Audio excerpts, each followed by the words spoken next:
Welcome to Cultural Connections Lab. I'm your host, Dr. Kelly Forbes. We are here to talk with educational professionals around the world to impact and influence the education system as we focus on cultural connections and the education of multilingual, diverse students. We're excited to have you join us today, and we sincerely hope that you enjoy the show.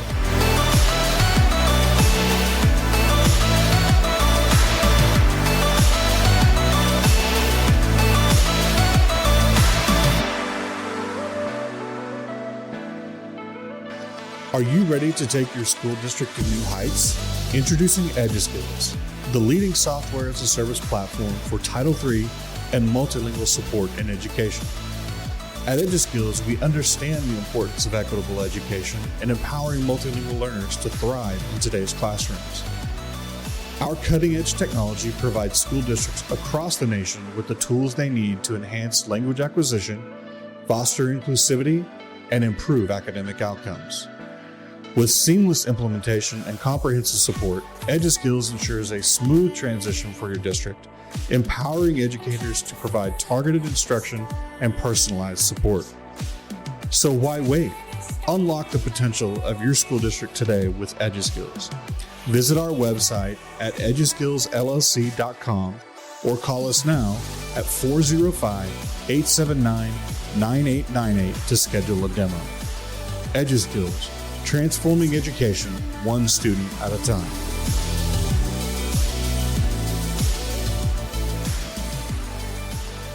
Welcome to another podcast episode of Cultural Connections Lab with myself, your host, Dr. Kelly Forbes. I am so excited to be with a dear friend of mine today. I met her back in August at a conference, and I am just so thrilled to get to know her more. My friend, Dr. Heidi Faust. So Dr. Heidi Faust serves as the Grants, Projects, and Partnerships Officer at TESOL International Association, where she supports English language teaching capacity, building programs internationally, most recently with secondary teachers and government mentors in India and Uzbekistan on programs in collaboration with U.S. Embassies, Ministries of Education, and Non-governmental Organizations. Prior to this, Heidi has had several roles at TESOL, including Director of Professional Learning and Research. As a former member of the association, Heidi was active in the association leadership by chairing both the Intercultural Communication Interest section and the Social Responsibility Interest section, and she was a founding member of the TESOL Diversity Collaborative Professional Learning Network. Heidi brings over 25 years of experience in education and teacher development, from service in K-12 U.S. public schools to higher education and in international teacher development. She has served as a teacher educator, researcher, consultant, and author. She earned her PhD just recently, congratulations, in language, literacy, and culture at the University of Maryland, Baltimore County, and an MED from MED in TESOL from the University of Turabo, Puerto Rico, and a BS in special education from Kutztown University of Pennsylvania. I had to make sure to do that Turabo if it's going to be Puerto Rico. Prior to her role at TESOL, Heidi served as the director of TESOL professional training programs at the University of Maryland, Baltimore County, where she facilitated professional learning opportunities for English language teachers in over 100 countries in partnership with the U.S. Department of State, regional English offices, and U.S. embassies abroad.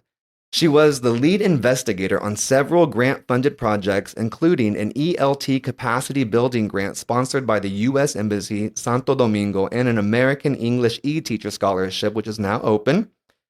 Course development grant funded by the U.S. Department of State, administered by FHI 360 to develop the TESOL methodology course at UMBC.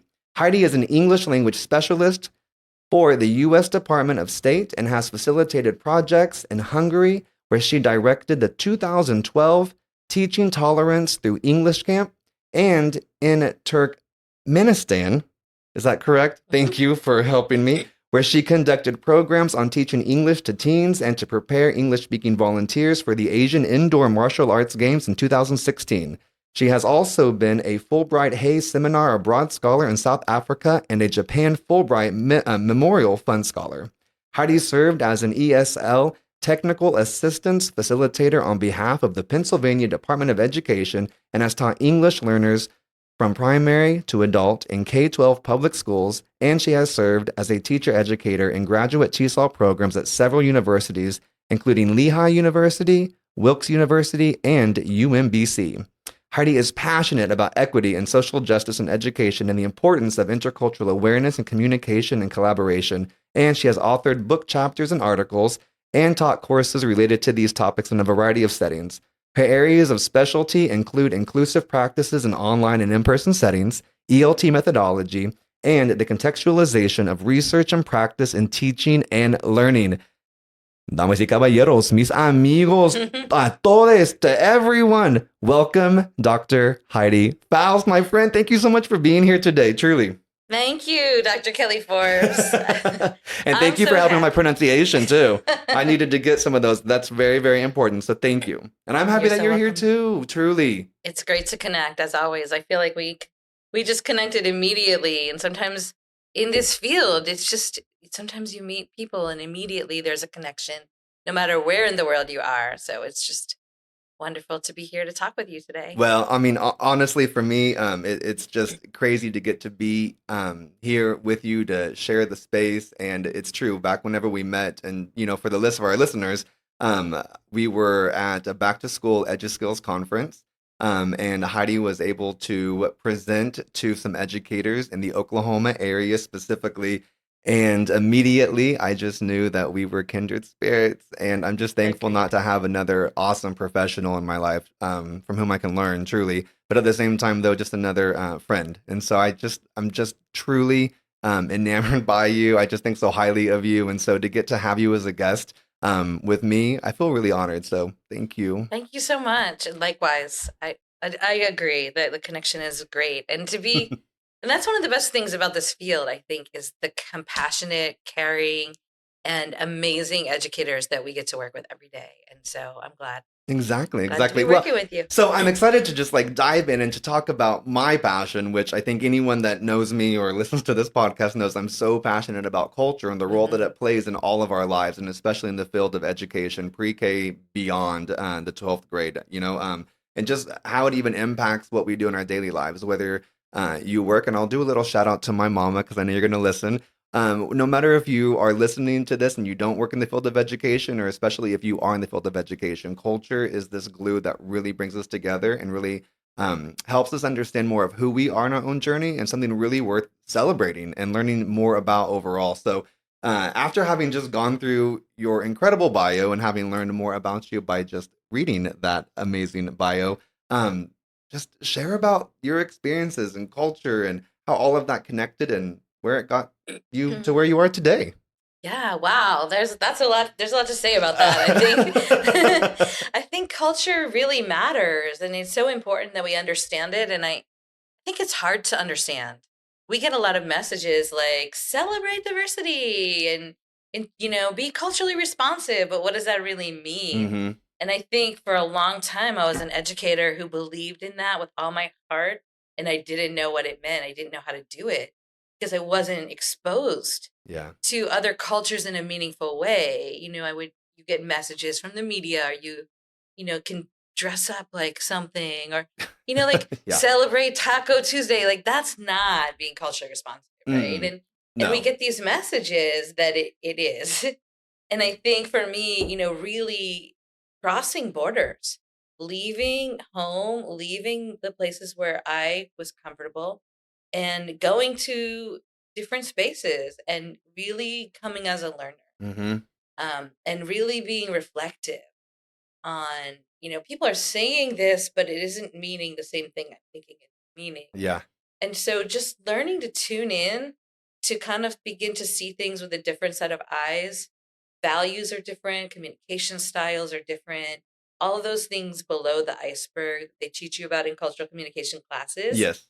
They're really there, and they really are, you know, they're the key to understanding culture, I think, is going below what we can see, much more to the communication styles, the values, the meaning, and the way that people interact socially across hierarchy and context.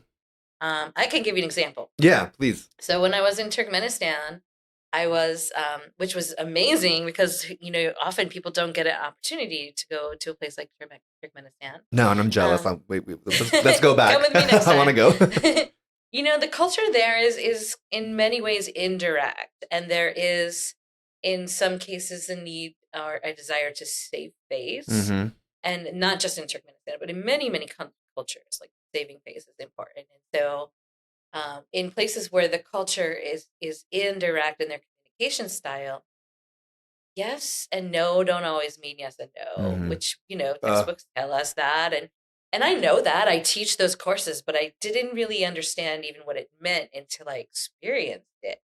And so I'm in a hotel, I'm teaching an online course, I need an internet password, simple thing.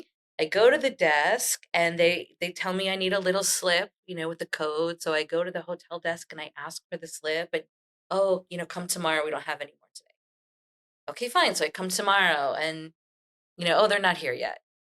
Oh, the next day, and I'm waiting and I'm waiting and I'm trying to get on the internet. And I'm stressing out because I've got students I'm teaching. I'm supposed to be online helping them.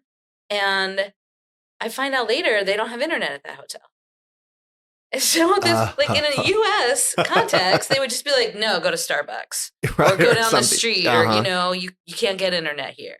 Or use your hotspot or figure it out something. Right. But it was this like, oh, come tomorrow. Come tomorrow means no. And I didn't read that at all. And I was asking and no one would tell me no. And the same thing at the university. We wanted to use a computer lab. Oh yeah, we have a computer lab. You can use it. Can we use it tomorrow? Oh, try the next day. Can we use it tomorrow? Yes, you can use it tomorrow. So I come, I'm ready to use the computer lab. And tomorrow comes and, oh, the computer lab's not available.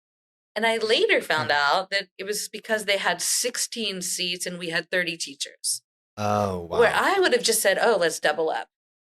Because I come from this place where we have a high tolerance for ambiguity. We're just flexible. We make changes all the time. In other spaces, that's not the way that people communicate or interact. So I was kind of bumping up against my perception of what those communications meant. Was it like a respectful thing that they didn't want to, like, they wouldn't tell you no? I think, yeah. Or, yeah? Yeah, respectful, okay. And then they don't want to say no to you because you're a guest.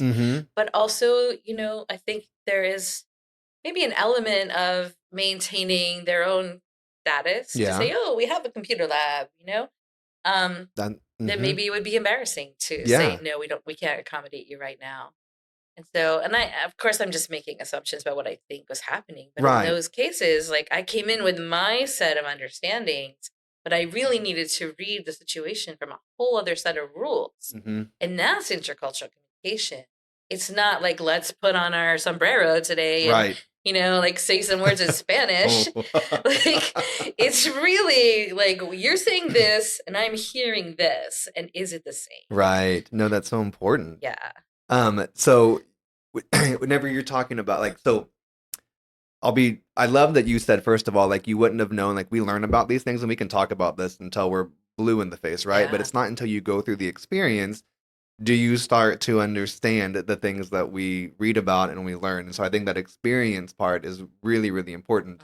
And then the other part of that you were talking about is that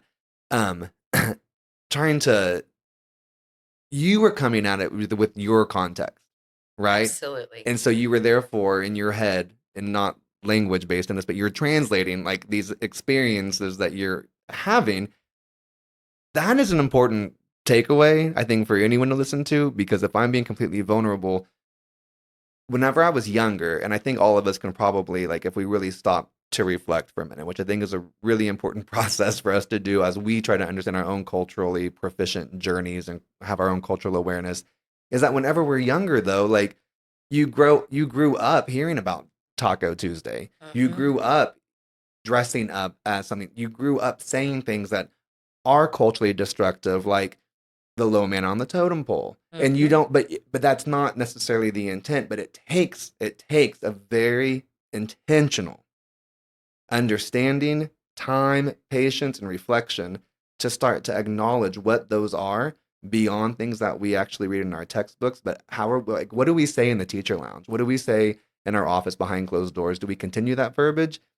And I was just recently somewhere where comments were made that I knew that the intent wasn't that, and they didn't understand that what they were saying was being destructive at that moment. And so sometimes I even suffer in trying to figure out, like, how do I have this conversation whenever I know we're only talking for about 60 seconds or less, but you said it, but I really want to say something so quickly. And so have you had any experiences whenever you were traveling, but then coming back, where you would find yourself and like thinking, wow, I used to think this because I grew up that way. Now I've learned so much, so I'm a more mature and more knowledgeable person in this, even though I'm still on my journey to become culturally proficient. But now when I come back from different places, these experiences really are alive for me through the lens of the other people that I'm around that sometimes don't know what I know or have had those experiences or exposure. Absolutely, all the time. Does that make sense? All the time. And not just when I'm abroad, even in my own home, in my own community, there's diversity all around us. What's I'm saying, like whenever we come back, like we leave and we come back sometimes, and then you notice things that you're like, I was doing that before. And you're like, wow. I mean, it's just, it's awesome to learn, but it's also a very humbling experience whenever you're open to that reflection. Being an onion that just keeps getting peeled. You know, so many layers, like race and critical consciousness and culture and the language that we speak and the way we speak and where those words came from.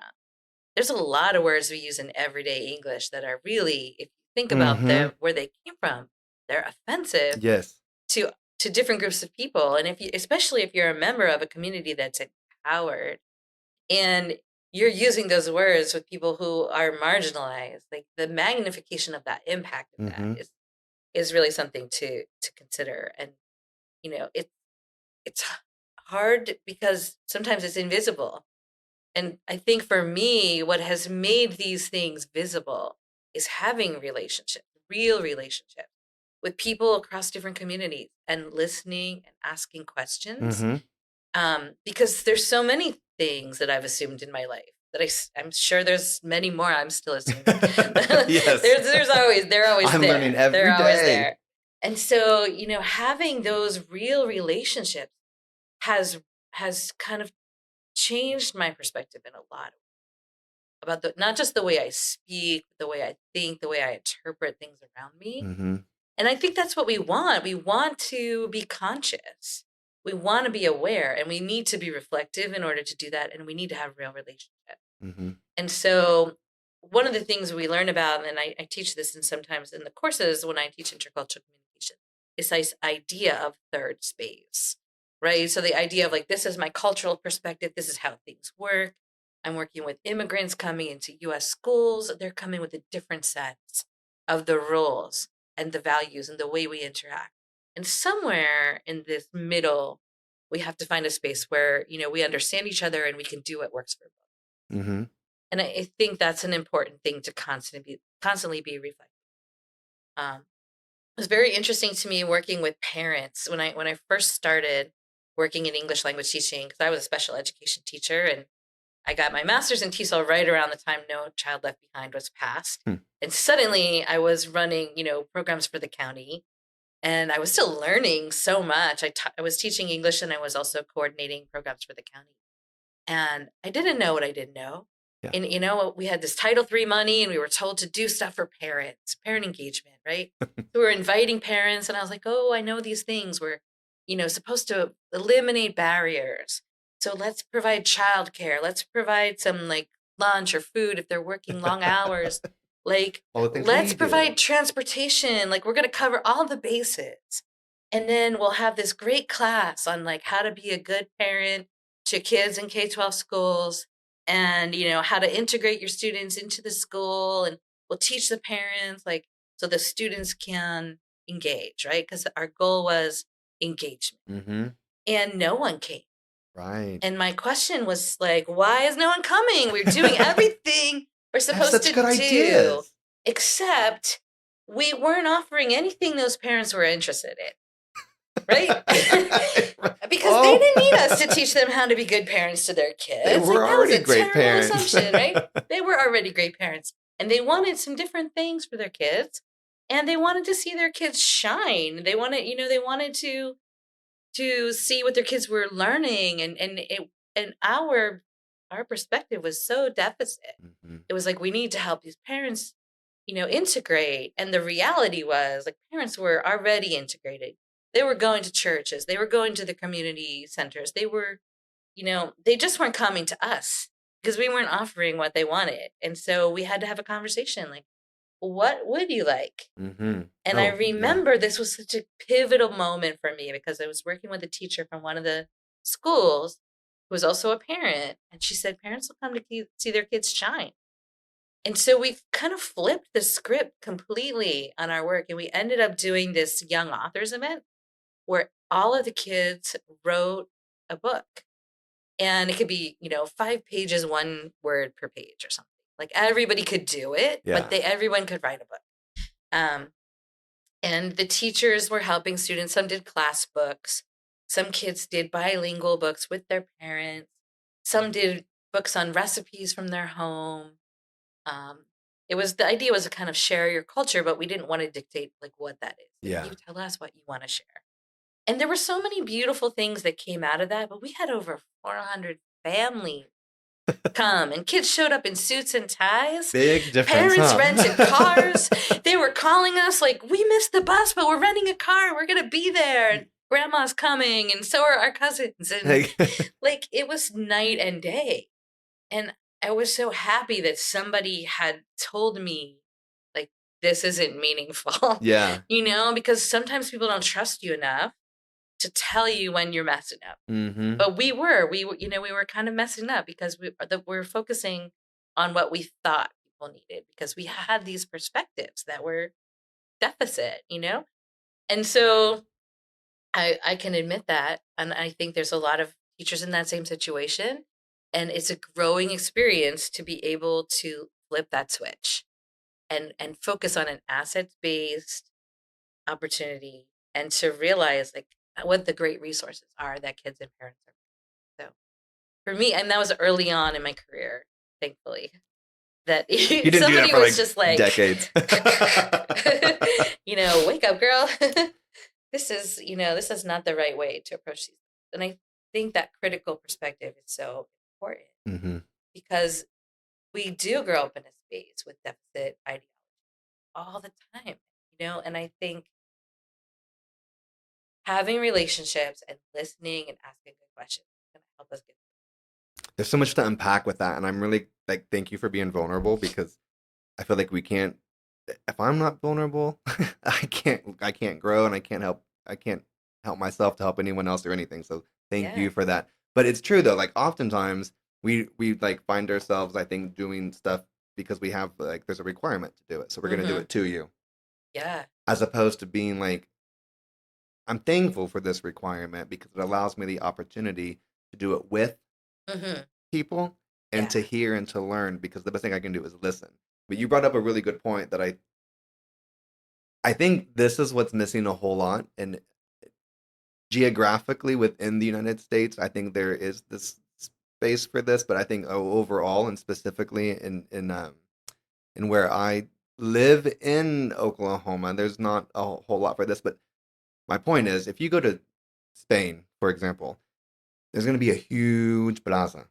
I mean, huge. And everyone goes to this like third space. So we have like those 3 spaces. Like we have our home, we have our work. But then here, like we'll go to like the restaurant and then we'll come back. Or we'll go to the show and then we'll come back.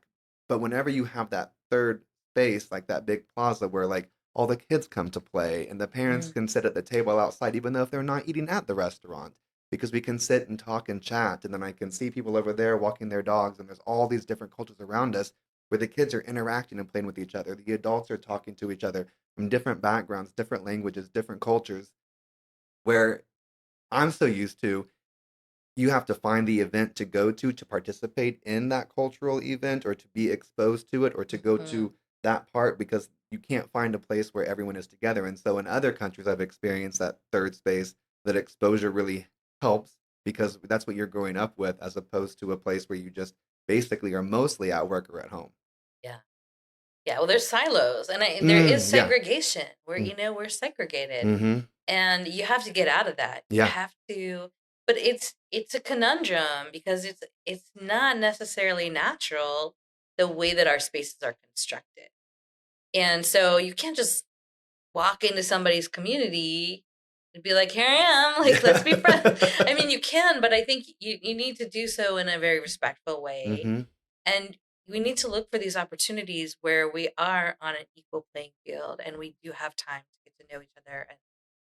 And so I think like even just asking parents to come in for like conferences or something is on our space. Mm-hmm. And so I feel like there needs to be a little bit of us coming out to them, saying, hi, we're Well, here. Tell us more about you and 100%, that exchange. 100%, because like 100% of your students that are going to that school probably live in that district. Mm-hmm. But not 100% of the educators that are in there live in that community. Yeah. Right? They don't live in that district. Yeah. And so if we're not in the communities, if we're not all of us like working together and being exposed, and again, all of us on that equal playing field, like you said, which is a really important point to highlight, then I'm just becoming more of part of the problem as opposed to part of a solution. Right. Where that solution being like, like we all are learning from each other and we can be better because of our diversity and we can expand our minds. And I know that from my experiences, just through traveling alone to different countries and learning about different cultures has truly enriched my life so much. I mean, I'm Absolutely. nothing perfect at all. I'm not saying that, but man, those experiences change your life. Whenever you go to Cairo, Egypt, to Spain, to Central America, to Bangkok, Thailand, those are very distinct different cultures. Sure. And it's good. You got to get out of your comfort zone. Yeah, it's fun. You have to experience other ways of being. And I think when you do, it's very hard to teach, how to be culturally responsive if you haven't really experienced other cultures. Not that you need to travel. I mean, you can listen to music. You can read books by other authors that are from other cultures as well. But you need exposure to those perspectives, not just the exposure that is given to you in your cultural environment, right? Because that's always slanted with some, perspective. And so you have to meet people on their terms and their space and listen from that space, I think. For me, it was interesting also talking to parents about why they do or don't come to school, right? And I think communities that do this well, it's very fluid between school and community, right? It's all kind of encompassing. But I've had parents say to me, I don't come to school because in my culture, you only go to school if your kid's bad. Right? And I don't want other people to see me there because they're going to think my kid's bad, but I'll send some money to make cupcakes or, like I'll help you with the school trip. Or yes. I'll be engaged, but I'm not coming. Right? That was fascinating for me. Or to hear from another person's perspective that, you have my kids all day long after school. I'm not doing your stuff, teacher. I'm going to take my kids to church. I'm going to go do fun stuff with my kids. Like, don't tell me I need to go over homework. That was very interesting for me to hear from a parent because we just assumed, we're going to tell parents XYZ needs to happen now. It's an extension of school. And that pushback was like, hey, you already have your time. Like, give me my time with my kid. We have other things that we value. And then the third perspective that I heard, these were from teachers in Puerto Rico. And I've been to some classrooms in Puerto Rico where, parents kind of came and went. They helped the kids. There weren't walls, like clear doors, like kids could come out into the garden. The weather is nice. There's no substitute teachers at the school, right? Like things were a little less maybe rigid in that way. But also when they talked about coming to U.S. schools, they had to come to a locked door to be let in, given an ID, escorted in the hallway. Through a metal detector. Yeah, and they just said, it feels like jail. It feels like you don't want us there. And that for me was also eye-opening because they're coming from a space where parents kind of walk in and it's understood that they're the parent and they should be there. So all of those things, without that perspective, I wouldn't have understood, why parents why they aren't coming, right? And then we hear teachers say things like, well, the parents don't come. Right.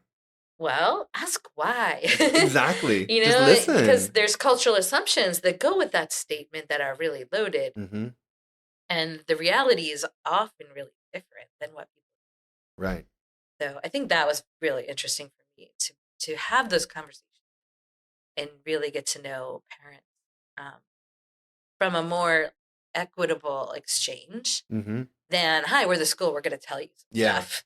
Right? I appreciate like those specific examples though, because it Mhm. helps like put a name to it to try to understand like, because in my heart of hearts, I believe that the majority, there's always going to be exceptions, but the majority of people, I don't think necessarily assume something negative, but you don't recognize that you are being negative or you are being destructive in the same way I was when I first started teaching, not even knowing it. I would say like, know English because I'm going to help you, or know Spanish or know whatever because I'm going to help you learn English, or because I'm brand new. I just know that I've been told to do this, and so I'm just trying to do it. I want to do really good at it. But then I was like, oh my God, but the more exposed I become, the more you learn. You start to realize, right, like it totally is an asset. And so I just Yeah. appreciate from 2000 forever ago until now, just like all I've been able to learn. And again, those like very specific examples help.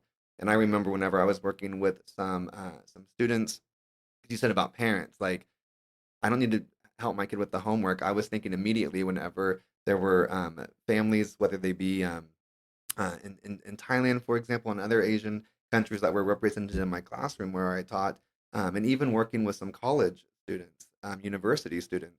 The idea is that, well, you're the teacher, you're so highly respected, you're so highly valued, you're the expert in this. Who am I Hmm. to do your job and to be that educator? That's you.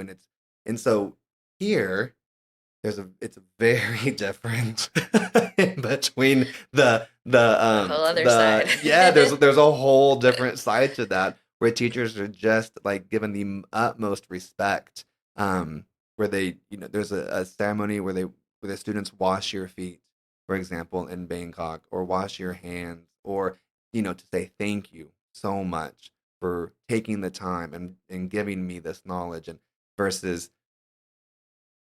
other situations that sometimes I think we can just turn on the TV and see that happen Yeah. here. But wow, right? I mean, Yeah.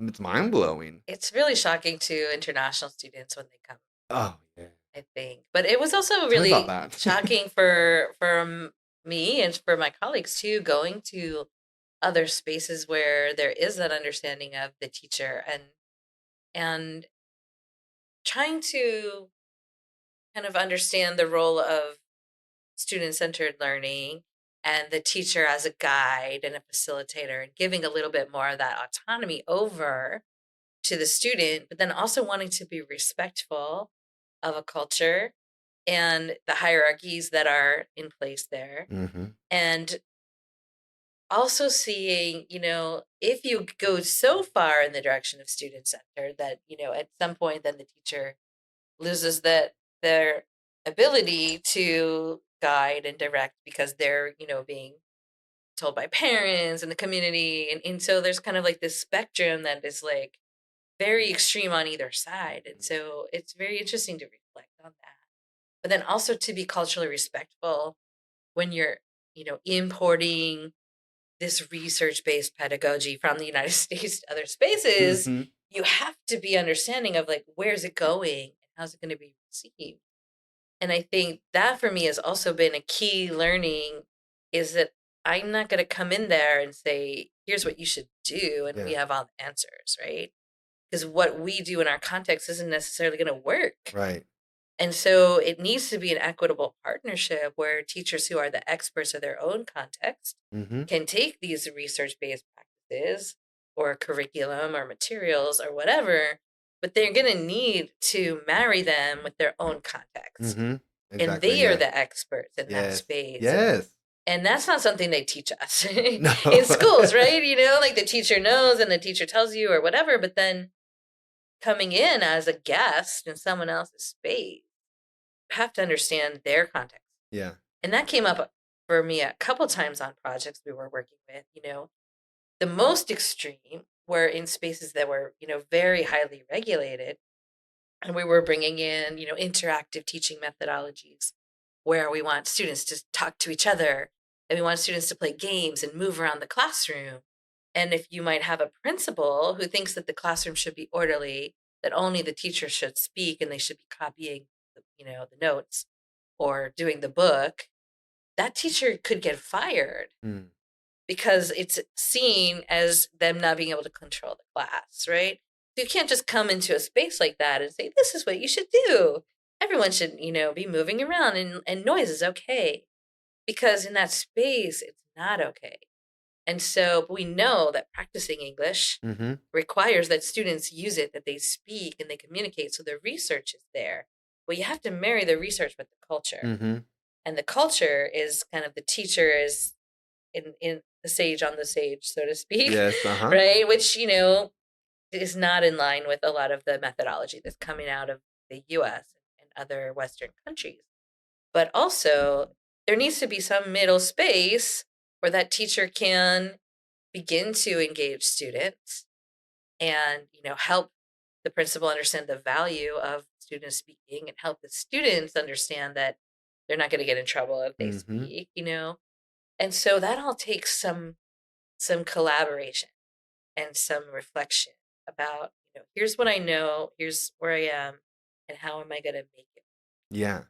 And I think any trainer or any teacher educator who's going into any context needs to consider the context. Mm-hmm. Like, you can't just come in with this package and say, okay, Yeah. this is what the research says, and this is what the book says. Like, let's just do it, because you have to consider all of those other sociopolitical and educational understandings as I well. I'm glad that you say that though, because like you really do have to marry it, because we do. I mean, there is research that we understand, like listening, speaking, reading, and writing, collaboration, working together, project based, etc. All Yeah. these things to help facilitate the acquisition of language, right? Mm-hmm. But you're 100%, 1,000% correct. Is that you have to marry that though with the culture that's being served in your community as well. Yeah. And so again, that's going to look different whether they are from Bangkok, Thailand, or if they're from Agua Caliente, Mexico, ¿verdad? Like it's Absolutely. going to be absolutely different in that context. And so Mhm. there isn't one package that you can do. And so myself, whenever I do go to schools and present or work with teachers or leadership, that's the number one thing, is going through that lens of cultural proficiency and trying to, or well, I love Lindsay and Lindsay's conceptual framework for culturally proficient practices. What are my barriers and what am I not acknowledging Mhm. or resistant to acknowledge? What are some guiding principles that can help me get there? What's that ethical tension where I recognize my unhealthy and my healthy practices? And then how do I get to that part to be able to celebrate that diversity, to understand it, to institutionalize it, to have it be that through line and that glue that really holds together what we do in our school? Because what happens in this school over here may be perfect for that school, but would be Mhm. detrimental in this other school because of the culture represented. So my question with that kind of mindset is, how do we do that? What would be like an actionable step or a recommendation that you might have for not just anyone out there listening as we walk into our incredibly awesome, diverse, and multicultural world, but for our educators or leaders, even Mhm. specifically, who are able to kind of set that tone in the educational setting? Do you have any recommendations or thoughts or? Context analysis. Yes, let's You talk. Preach it. you Let's do have to this. understand the context, Yes. and you can't assume that you do. And I think that is the number one. Like, Mm-hmm. don't assume and collaborate. And so you need to have the voices of multiple people at the table. You need to find out how things work, Mm-hmm. what's important, what are the needs, what are the goals, and what are the non what's the word I'm looking for? Like just the things that are going to be no's. Okay. Yeah, like the things that just we can't do right now because of X, Y. Yeah. I think you have to understand that. I mean, that we were in spaces where we brought in teacher training. The Ministry of Education gave teachers permission to come. Transportation was paid for, but teachers couldn't come unless we talked to their mother-in-laws to make sure that they were able to leave home, because their role in the home was so important culturally. That's not something I'm familiar with Right. here, but in that context, you had to respect, the way that the culture operated. And so you couldn't just say to teachers, you have to be there. Mm-hmm. We had to have those conversations, or the people that we were working with had those conversations, also because we weren't speaking the language of the folks in that space. But, that was important there. Yeah. It's not necessarily important. And so I, I wouldn't have known that if we hadn't asked those kinds of questions. And Yeah. if teachers hadn't told us. You can't just plan some beautiful PD and go give it to someone. It has to be, a back and forth and some understanding of what will work, what won't work, and why. In other contexts, I worked with teachers and we had an online course. It was, 24/7, so they could be really flexible with their schedules. We we were able to have a WhatsApp group so that teachers who had some challenges with technology could communicate outside of the course platform. Um, and we just thought, we had covered so many bases. But then when we talked to the teachers, we realized that they were teaching all day long. And then in their context, they also were working in residential schools where they had house parent duties at night. So they really only had like Sundays, which was their family day. And this was, 10 hours a week. They're supposed to be taking a course. Mm. And so if we'd known that ahead of time, we Plan could that a have little said, differently. could you release them from parental duties, so many hours an evening, or should we extend the hours of the course so that instead of 1 week to do a module, you could have 2 weeks? Mm-hmm. And eventually we made those adaptations because we began to understand the context teachers were working. But initially, teachers just weren't finishing. And then the idea was, well, why aren't they finishing? Maybe they don't care. Maybe they just, are too busy, whatever. We didn't know. Right. But all we saw was this hole in the grade book. And why did we not know though? Right. Because we didn't know what questions to ask. Yes. And so, and in many places like that, there is a hierarchy where teachers are told, you will do X, Y, Z. And they're told by school administrators, who are usually our first point of contact. Mm-hmm. And we've had to advocate, we need to ask the teachers. And sometimes we get some pushback. No, we're just telling them what to do. That's how it works here.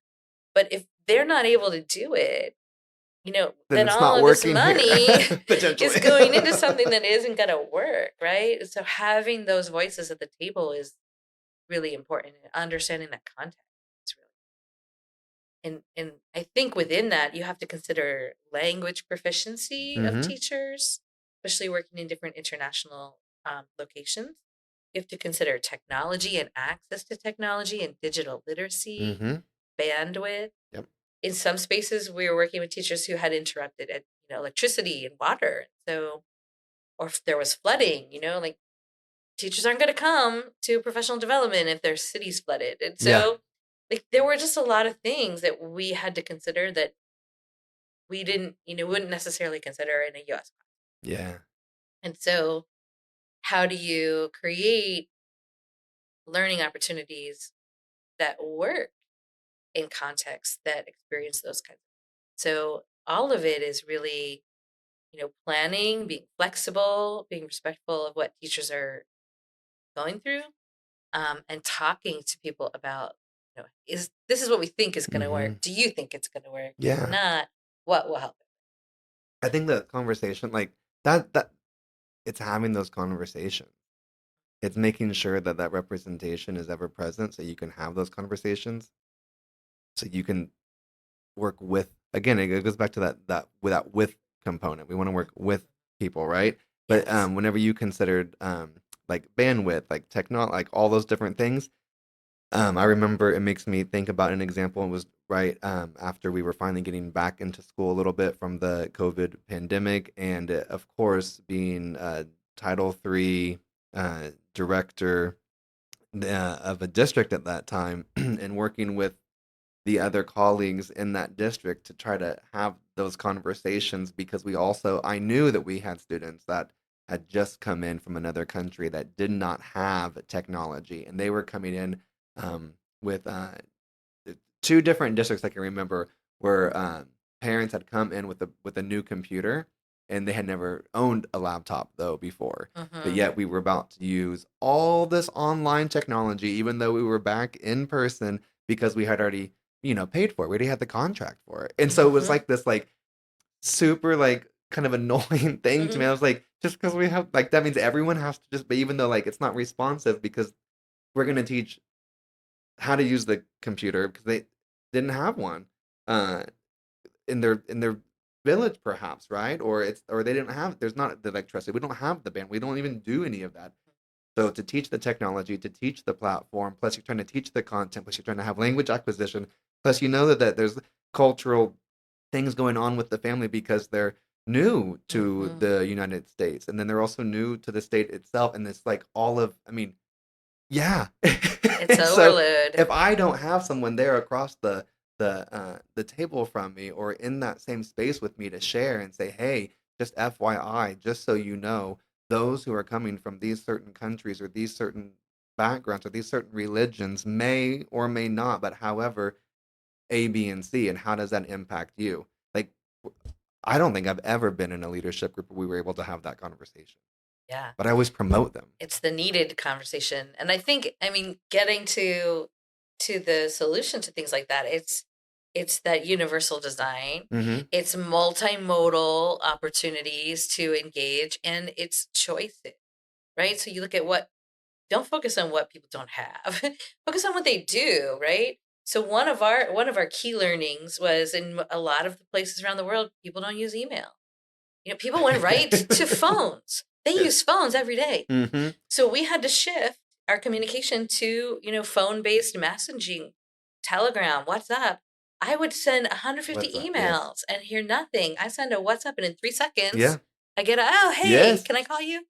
Right? And so we were relying on our systems and the way they work here, but we really need to know what our people do. How are they accessing information? And then being really flexible. So in our courses, we say, yeah, go into Canvas and upload your PDF or send me a picture of it on Telegram and, we'll let it count, right?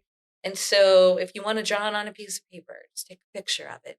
Having multiple ways for people to complete assignments or, multiple ways to participate was really important. And it doesn't matter how they get in the door Mm-hmm. as long as they're in, right? And I think that was a key learning too, is work with what works there. How are you communicating now? Mm-hmm. Right? So we had teachers, with very little items in their classroom. Like they have a classroom and a blackboard.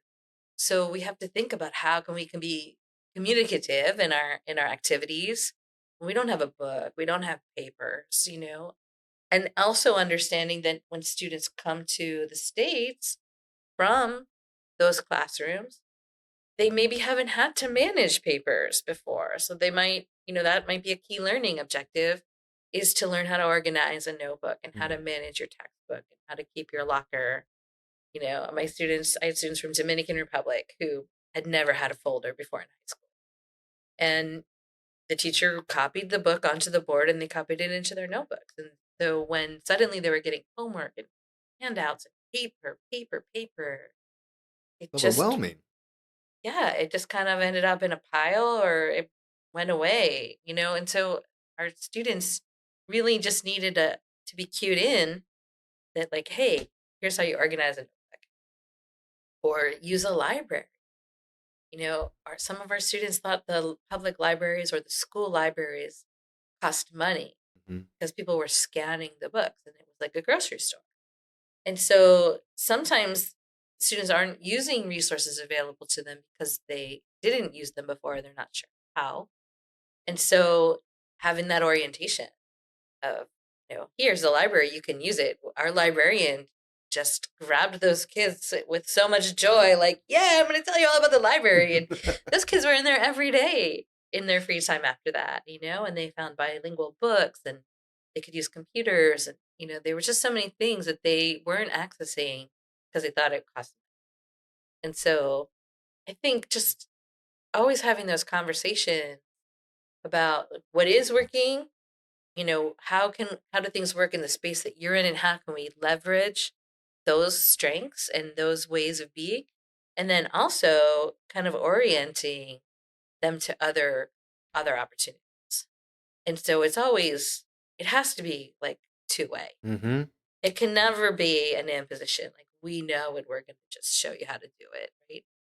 You have to look at what is already working and understand that the people in those communities are doing things every day of their lives. Yes. And, and sometimes it works better Exactly. than what we do. I think we have to be very, very open, and just like, again, I think it goes back to the understanding that like we're all experts in what we're doing, but whenever we share that together, Mhm. iron sharpens iron. You know what I mean? Yeah. And so the experts that are at home, the parents, that are the first teachers, the I want to learn. My best professors were my students. Mhm. Absolutely. Why can't that be? Like, Yeah. Wow, the insight that you get through the eyes of a child that comes from a different country, religion, culture, background, and understanding, absolutely phenomenal. Changes your life so much. Sure. And teachers are so creative. Mm-hmm. And that's what I love also, that we switched over to WhatsApp and Telegram groups, Yeah. which also continue the life of these communities and classes. So, classes I taught 3 years ago, those Telegram groups are still going, and teachers are posting stuff that they're doing. And I'm like, I'm going to try that. That looks amazing. Like, show me how you did it. And so now we're constantly in exchange and growing each other, which I think is a real gift. It is. And so it's much better than when it was just a course and it went away. And so And sometimes if it's a course, it's a semester, and it's like special education, and it's going to be the cultural awareness, like, and it's all pushed in together so fast. yeah. Which is tragic. When you mentioned the communication piece, though, so in my also high five again for the doctoral program, because I'm finished too. Finally. But I didn't know I was going to write the word like WhatsApp in my dissertation. But I feel like I should have. Are you familiar with Line?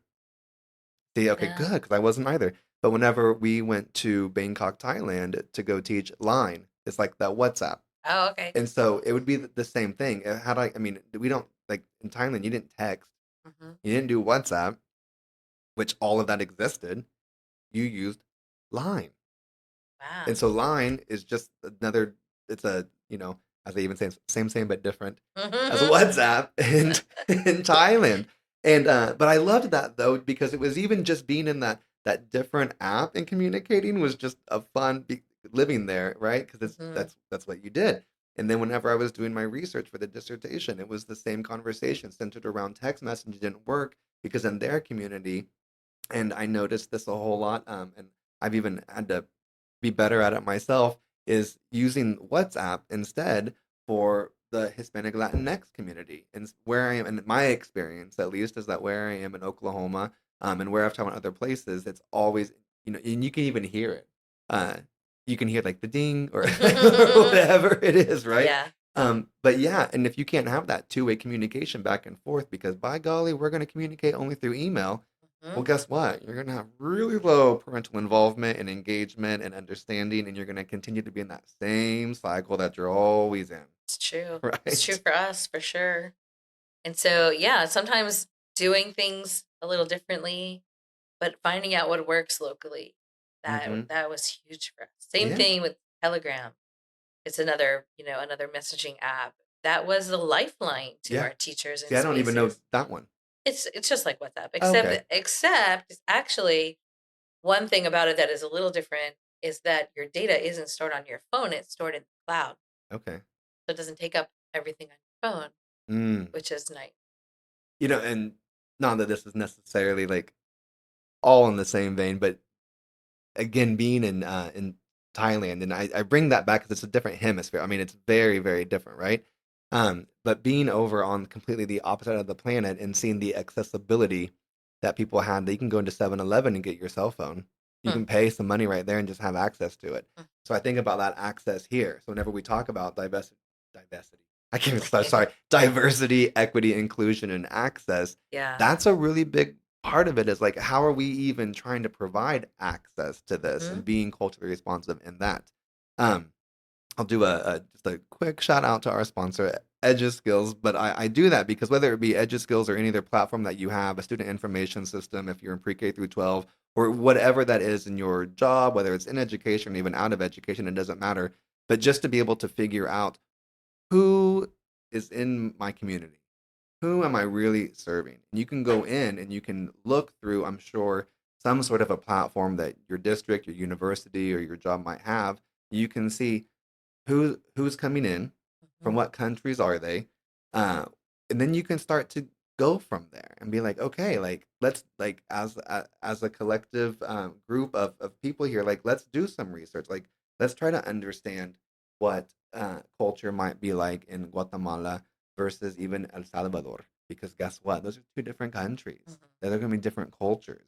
There's different cultures even within cultures. But that first step, I think, is taking the opportunity to truly stop, go back to whatever platform you have, look and see who's represented in my school, who's Mhm. represented in my district.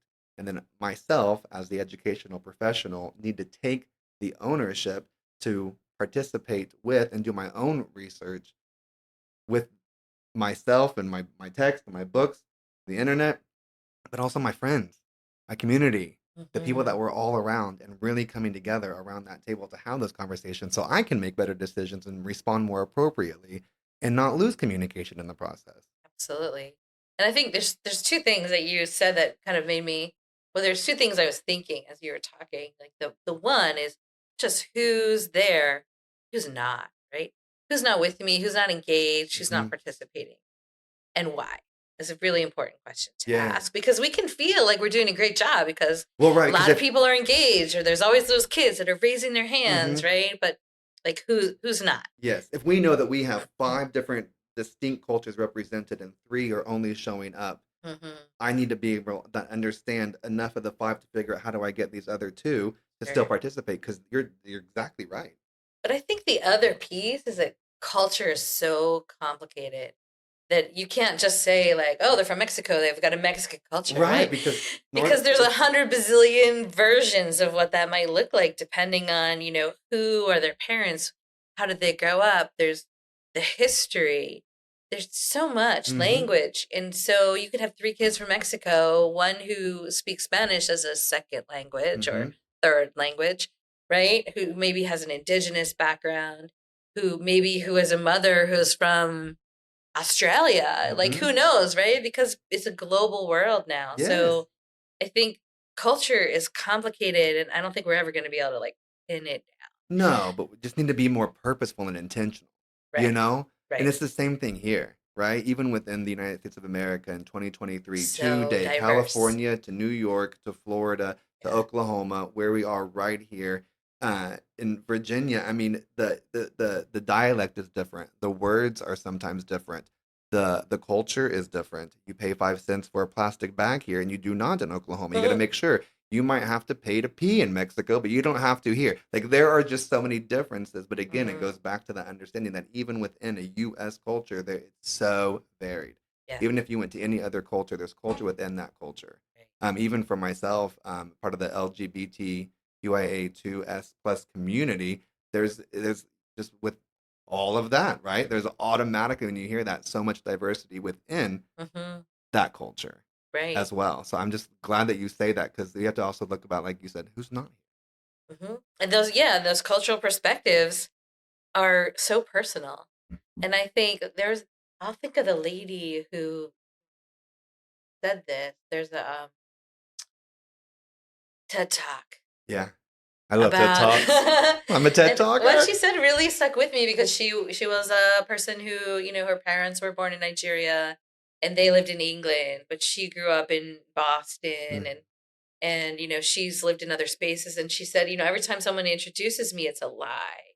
Like they will say she's like a Nigerian British citizen from Boston, and she said, but really, I'm from this space. Here's where I'm local, right? And so she talks about kind of identity and culture as mm, a part of being local, and a space where you feel at home, regardless of like what your nationality or your place of origin is, or your language. It really is about how you fit into this and multiple other spaces, mm.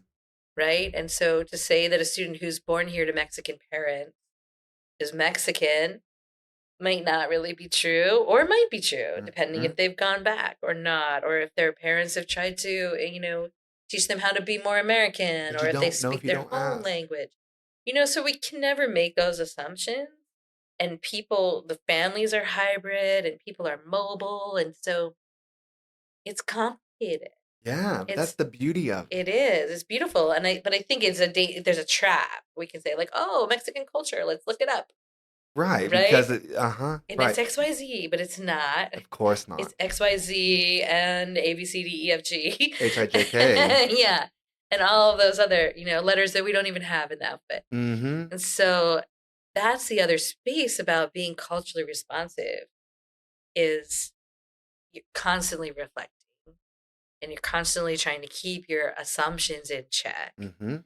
You can look at general patterns, but I think also people, if I say to you, what's your culture? How are you going to articulate that? It's really complicated. My culture at work, my culture at home, my culture when I'm with my friends, my culture when I'm with my family. There's just so many layers. Mhm. And so I think it's like a moving target to say, like, let's be culturally responsive.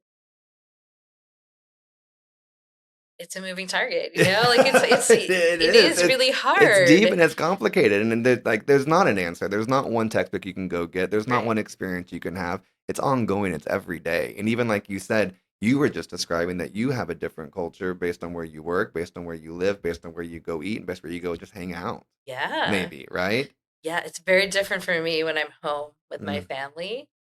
And, it's a different way of being like in my home family than who I am in my Mhm. own space, Yeah. even just in the same town, I think. And so I think some of the keys maybe to distill it is to really understand the context you're working in, understand the values and the hidden rules or expectations, but be flexible, be open-minded, and be a good listener. Mhm. Ask questions. Yes. Um, ask. So sorry, listeners. That was my alarm. I have to. I'm supposed to. It automatically does it, but I had a reminder to check in for a flight. Where are you going? I left home. Oh, don't do it. I might just stay here with you. Yeah, stay forever. Move into TESOL. That's so funny. But it's true though, and about just how we do act different, or we do have different, I guess, personalities. I think whenever we are in our different areas, and I know that I like my behavior changes Mhm, around different cultures that I'm in, or even mhm. within the locale of where I am. Yeah. But I've noticed that about myself, right? So if I'm in an English only dominant English speaking group that is maybe from one certain area, like my behavior is one way. But when I'm with like mi amigo Latino and like I know that and what's ironic though is that I remember in my very first master's degree that I got that they asked the question like with what culture do you feel most included or most a part of if you were Mhm. to and there was like an opening question or an icebreaker or something and I remember thinking like I mean again it's all diverse it's everything's diverse but I was like kind of like the like Hispanic Latinx culture like honestly but I'm just this guy from Tulsa Oklahoma that didn't have any reason to know Spanish if it weren't for my awesome teacher, Senora Atkins, in high school that helped me get to this point, right? Mhm. And so then I consider how that related to my students whenever I first started teaching. Again, I call them my best professors ever. And at the time, I didn't know it, but I knew it. But now that I'm reflecting, I'm like, wow, but 7 countries and 8 languages represented within 4 walls of a classroom it's so incredible to be able to experience all of that and then to go back and reflect and see how the culture changes you as multi-layered as it is as it's a Mm, growing process as we were on this continuum every single day mm, you can start to notice though how whether it be in our personal lives with work to home to the restaurant whether it be the people that we're around or again those that we're serving our actions become different. And whenever you start to recognize that, it's fun to reflect upon see, how does that impact me in my Mm-hmm. role? How does that impact me in my service? Sure. And in the decisions that you're making. And I think that's a Absolutely. huge thing to think about for students, for parents, for kids, especially for people who are maybe bicultural Mm-hmm. or, living in two distinct cultural groups at the same time, right? The expectations of my mother and the expectations of my teacher might not align, Mm-hmm. right? And who am I going to honor Mm-hmm. if I'm a kid? Yeah. Right? You listen to your parents, you listen to your teacher, right? But if what they're saying is your teacher saying is, be individual and shine and be you, and your parents are saying blend in with the class and don't come home with, being the top student because you're going to make other kids mad, Mm. right? That's just one example, but Yeah. I mean, there are sometimes conflicting values. And if you're living in both spaces, you have to decide, who am I going to be today? I'm going to be my American me or my, whatever other, cultural group I'm from. Am I going to be that? Am I going to be them both at the same time and honor them equally? Mm-hmm. That can cause some inner conflict. Like, I But don't want people to have to choose. that's reality though, because you're gonna maybe disappoint someone based on your decision if you can only make one decision and it's gonna be in line with this culture or that culture. But it is possible. Wouldn't you say I that it's think it's a possible to create it? challenge. Oh, it's a hard challenge, and it's a very Yeah, difficult challenge that most people are not willing to do. Most yeah. people don't have the strength for it, and if they do, they don't have the desire to do it. But I think again, whenever it's an inclusive atmosphere, an inclusive situation, and if we're all learning together and we Mhm. create that space, I don't have to be straight here and gay there. Now there might be a law Well, there's that. that There's comes out, that. but it doesn't change that though, Yeah. right? And so you don't have to be uh, um, just. I've been in spaces before whenever all the came together, right? And I've been in spaces before where there was an obviously a dominant culture, and you could Hmm. tell. But to your point about bicultural, right? Or Those that we serve even here multicultural. have to be at least minimally bicultural, if not, like you just said, multicultural. Mm. And I think that's just an important thing to remember is that we can create that space, but it's going to take a lot of hard work and it's not going to be perfect, probably ever. But you can find where there's a place that you know is trying versus a place that you know is not. Absolutely. Absolutely. There needs to be the effort to acknowledge the tension that creates. It creates a lot of anxiety, I think, Mm-hmm. for students, for parents, individuals, in trying. Of course, America would love immigrants to assimilate, right?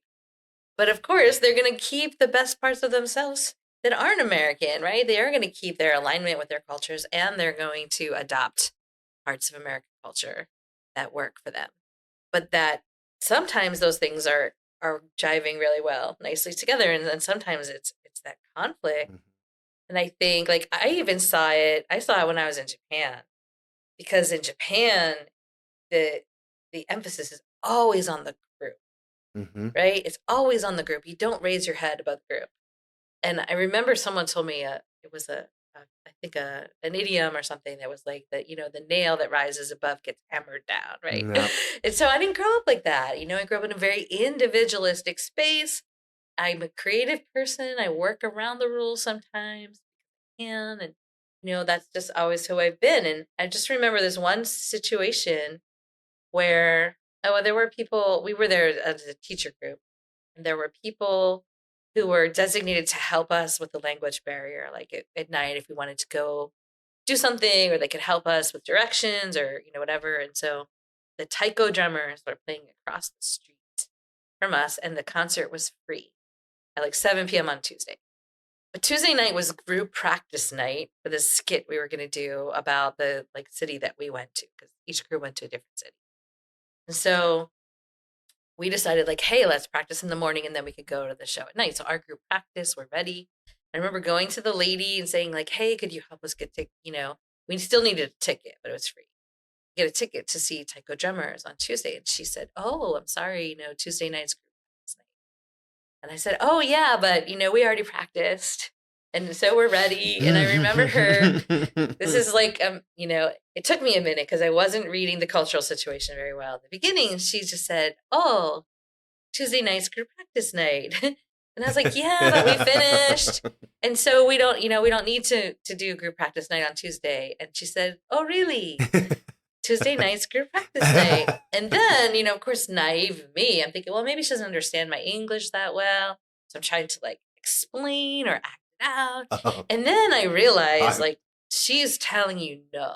Mm-hmm. Right. And that's again that indirect communication. She's not going to say no because I'm a guest. She's letting you come to she's that conclusion. Like, Tuesday night is group practice night. Right? Like she's clearly telling me no many, many times, but I'm not reading it.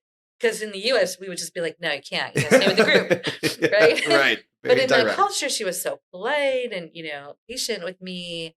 And then some of the people, the other Americans in my group, of course, were like, well, let's just go anyway. Like, right? It's just right across the street and it's free. We can get the tickets, right? So there's this like American sense of just work around it flexibly because that's what we do. But there was this Japanese expectation of staying with the group, but also a high level of politeness and a high level of respect. Check in for that, Blake. High level of politeness and respect. I am so sorry, but hey, at least we're real. Like, we're just real humans. We are. Things happen. And so it was a moment when I had to make a decision. No stakes, really. Well, maybe some social stakes, right? It wasn't like I was going to embarrass my family for the rest of my life or lose an opportunity for a job or, it wasn't a high stakes decision, but I still had to make this decision. Which me is it going to be, like this American me or the Japanese me in Japanese culture? And I had to choose, like, am I just going to get what I want? Mm-hmm. Or am I going to be respectful and stay within the group and just thank them for being so nice to me and not go and miss an opportunity to see the National Taiko Drummers, which was amazing, right? Right. But and so, and that's just like one example of those conflicting. What did you choose, though? I'm not going to say. Oh, okay. Because I think on any day I might have made a different decision, like depending on who I was feeling that day. Like, respectfully, you shouldn't go, right? Uh-huh. You shouldn't go. And so I think we all have respect and we all have greed in every culture, right? And so, but I mean, I get the point that you're making in that, but yeah, sometimes it's not necessarily always a cultural thing, but sometimes more about do we do the right thing? And how tired am I of trying to be? I don't do the right thing at all the time. I'm not, right? And I think to that extent, like it's exhausting to try to fit into a space that it is different than what you're comfortable in. Well, and that's what I was thinking about as well. I'm glad that you said that. It's so true. Yeah, and not that I was tired. Like I was only there for 3 weeks, and it was a great opportunity. But yeah, it was like this is where I'm comfortable, and this is where I know I'm supposed to be. And most days that's an easy decision, but not always. Right? Always. Yeah. And then I think of what parents and kids go through in our school systems or in our communities when they have to make these big decisions and the stakes are higher, right? Stakes are often much higher. And so, kids whose parents want them to be in an arranged marriage and all their friends are dating or, like things that just are much more long-term impact. And so I think it is important to understand. More ingrained as well. Yeah. Yes, definitely. The consequences of making one decision over another and what is the fallout and always having to make those choices when you are from your culture and you're in it, as opposed to having to manage 2 or more sets of roles or sets of expectations. I truly just adore you. I respect you. I think you are one of the most incredible people that I've ever had the honor to meet, and learning with you and having these really in-depth, deep conversations about this. It's so great. We keep growing. Why do you keep trying to leave? And como quedarme contigo, stay. But you're gonna edit that out? No, I'm gonna keep this in, and we're keeping all of it in. Even a hiccup with the alarm. Thank you for being understanding. See, there we get some compassion here for the listeners. This is my heart that you can't see that I'm making with my hand. I'm making one too. We have our hearts together. So in the interest of time, because you are correct, like this is it's an onion that you can peel layer after layer after layer after layer, and I feel like it can just go into infinity. But that, again, I think that is the beauty of it. But I really want to give you an opportunity as we're about to wrap up and close out. What are any last thoughts or any recommendations or anything that's just on your heart that you want to make sure that you share? And I just want to fully give you that space with some final words and thoughts that you might have for us. I think we said so much. Coming back to be reflective, be a listener, step outside of your comfort zone and get to know people who are different from you, and understand the role of context. Ask questions. Don't assume that you have all the knowledge. Thank you for pushing me to be better. Thank you for your service here at TESOL. Thank you for everything that you have done and continue to do. I know that just by having met you, you've made me a better person. So I really appreciate you. And I want to say thank you for your friendship as well. Thank you so much, Kelly. So nice to be here. Well, thank you again to everyone that has been with us this entire time listening. Again, thank you to Dr. Heidi Faust for being an incredible human on this planet. And a big thank you to Mike Overholt, our producer, and to our sponsor, EduSkills. I wish you all a great day, and I send you so much love y mucho amor. Adios. Ciao.